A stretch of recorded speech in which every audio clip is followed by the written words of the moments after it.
Hi friends, welcome to my channel. ఈరోజు మన వీడియోలో తుప్పు పట్టిన ఐరన్ కడాయిని ఎట్లా క్లీన్ చేయాలో చూద్దాం. ఫస్ట్ మనం యూజ్ చేసే సోప్తో మంచిగా క్లీన్ చేసుకోవాలి. ఆ తర్వాత స్టవ్ మీద పెట్టుకొని హీట్ అయిన తర్వాత ఇట్లా మధ్యలో బ్లూ కనిపిస్తుందా మీకు, ఆ రేంజ్కి వచ్చే వరకు హీట్ చేయాలి. హీట్ చేసిన తర్వాత ఆయిల్ని టోటల్ ఆల్ ఓవర్ ద కడాయికి మనం అప్లై చేయాలి.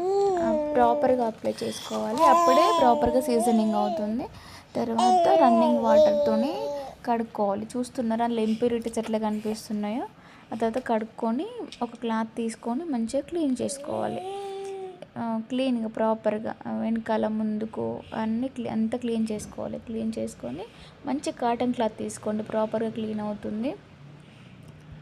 క్లీన్ అయిపోయిన తర్వాత మళ్ళీ అదే ప్రాసెస్. మళ్ళీ ఒకసారి స్టవ్ మీద పెట్టేసుకొని మళ్ళీ హీట్ అయిన తర్వాత మళ్ళీ ఆయిల్ మొత్తం స్ప్రెడ్ చేయాలి. ఆయిల్ మొత్తం స్ప్రెడ్ చేసిన తర్వాత మళ్ళీ కాటన్ క్లాత్ తీసుకొని మళ్ళీ క్లీన్ చేసుకోవాలి. ప్రాపర్గా స్లోగా అన్ని వైపులా క్లీన్ చేసుకున్న తర్వాత కొన్ని ఆనియన్స్ కట్ చేసేసుకొని అందులో వేసుకొని అవి మొత్తం బ్రౌనిష్ కలర్ వచ్చేంత వరకు అంత కడాయి మొత్తం స్ప్రెడ్ చేస్తూ కలుపుకోవాలి.